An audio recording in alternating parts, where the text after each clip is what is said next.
Darden restaurants' first quarter comps disappointed, but shares are higher by almost 9% after management said sales are now improving. They also announced a new delivery partnership with Uber. The pilot with Olive Garden is set to start later this year. Uber and Darden shares are both higher, but it's not the only headline in the delivery space today. An upgrade for DoorDash from BTIG. They're citing near-term strength and underappreciated long-term drivers with 20% upside from here. Those shares are rallying 3.5%. Joining me now to talk about it, Brian Nowak is managing director at Morgan Stanley, covering the rideshare and internet space. Brian, it's good to have you. And Uber's been very busy lately. I mean, on the one hand, they're rolling out partnerships with Waymo. On the other hand, they're still expanding their delivery partners. Is Darden really going to be a mover on that front?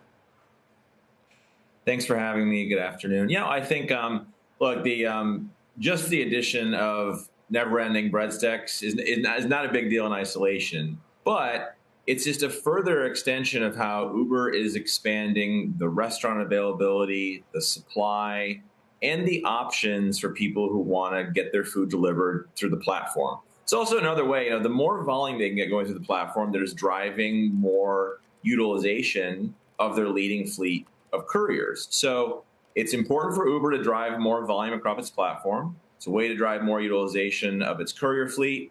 And for the restaurant side, it's a way to sort of test how much incremental demand can we get as food delivery continues to migrate from offline to online. And by the way, we still think there's a long way to go and runway for food delivery, where we think only sort of a mid-teens % of the total restaurant spend is currently online. And when you think over the next 2, 3, 5, 10 years, that's only going to go up and to the right. And the more restaurants you have on the platform, the more dollars are going to move online. I suppose I'm slightly skeptical for two reasons. One, because I've never had a great experience getting food delivered. It takes a while. It doesn't transport that well. But I imagine that's something that can kind of be solved with time. The other is that Darden itself seems to be a little bit more, I don't want to say, experiential, but something like that, right? That's the store. You're supposed to feel like you're kind of transported into this different place, and they come around with the breadsticks, and you're supposed to share it with, with large groups of people. Or am I just, stuck in 15 years ago?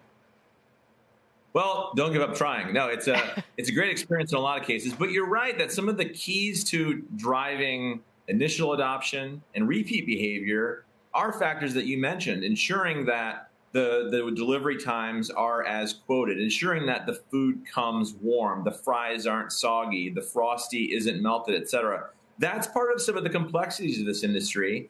It's why the two leaders in this industry, Uber and DoorDash, have such an advantage, because the complexities of managing all of that demand from consumers, the different throughputs of all of the kitchens that process the food at different rates, and matching it with these millions of drivers that have to make sure that you get your fries and you're still warm, it is complicated. But I would just say, the service continues to improve. Don't give up on it. I think you're going to see more and more selection. The wait times keep going down. And the experience point, it's a good one. But the other counter argument is, people, they really do value convenience. They value their time. Sure. And so in some cases, rather than going out and eating, you can have people at your house. You can perhaps even, instead of taking the time to cook, you can get food delivered in. So there is a convenience and experience factor to food delivery as well. I think the bigger mover in the long run is going to be whatever happens with Waymo and driverless cars. It changes the economics of the business completely. But how much of a near-term benefit is that? Do you know how much they're paying, if they're paying at all, for this Waymo partnership?